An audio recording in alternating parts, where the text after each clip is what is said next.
Kayo na mga Maranao, kayo na mga Maguindanon, kayo na mga Tausug, Iranon, Yakan.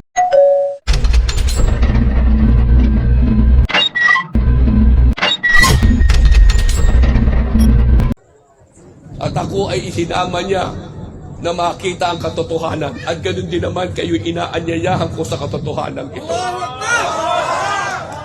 Sa mga kapatid ko namang mga Muslim, binigyan na kayo ng regalo ng Allah subhanahu wa ta'ala. Pinalitaw kayo sa mundong ito na kayo ay nasa matuwid na landas na. Pwede po bang makiusap, mga kapatid? Unang-una, kinaiinggitan ko kayo. Kayo na mga Maranao, kayo na mga Maguindanon, kayo na mga Tausug, Iranon, Yakan. Inggit na inggit ako talaga sa inyo, tunay. Bakit? Sapagkat hindi kayo nakagawa ng kasalanang hindi mapapatawad. Ano yun? Yung kayo ay nakasamba sa mga Diyos-Diyosan. Hindi kayo nakagawa ng shirk. Hindi kayo nagtambal sa Allah. Kasalanang kailanman pag kinamatayan ng tao ay hindi mapapatawad ng Allah subhanahu wa ta'ala. Nandiyan kayo sa ganyang kalagayan, wala kayong naging pananagutan sa kabilang buhay o haharaping pananagutan.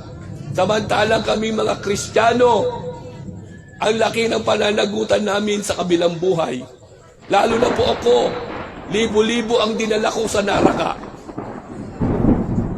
Hindi pwede maging reberendo ang isang Kristiyano na hindi nakapag-akit ng libo-libong tao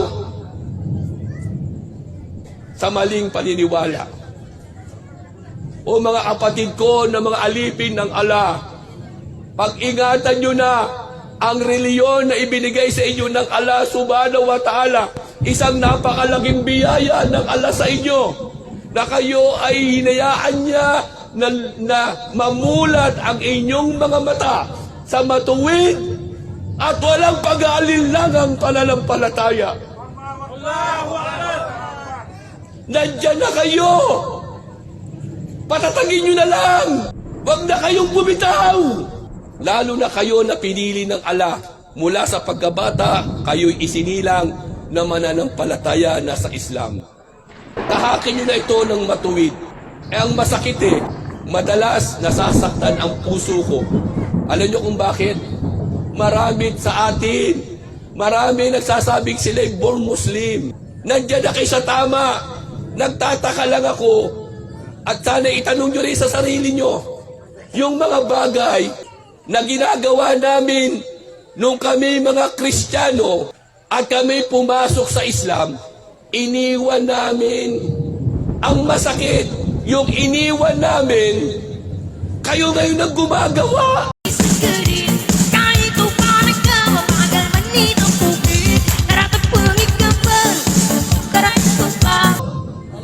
Ya Rabbil Alamin, nakasasakit nakasasakit sa dibdib. Bakit? Ang Allah ang nagsabi, ang Allah mismo ang nagsabi na kayo ay pinili ng Allah subhanahu wa ta'ala bilang ambasador niya dito sa dunya. Ambasador kayo, bakit nyo ginagawa?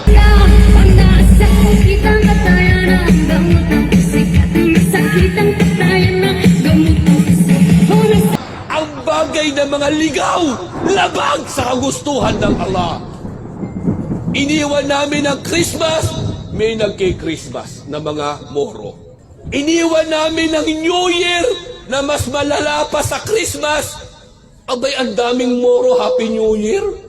Marami nagki-Christmas na Moro. Sobrang shirk, sagad sa shirk. Grabe, iniwan namin mga Kristiyano yan Dahil alam namin yan pagsamba sa Diyos-Diyosan. Tapos ang mga Moro ng New Year. Ay, Rabbil Alamin, kinikilabutan ako.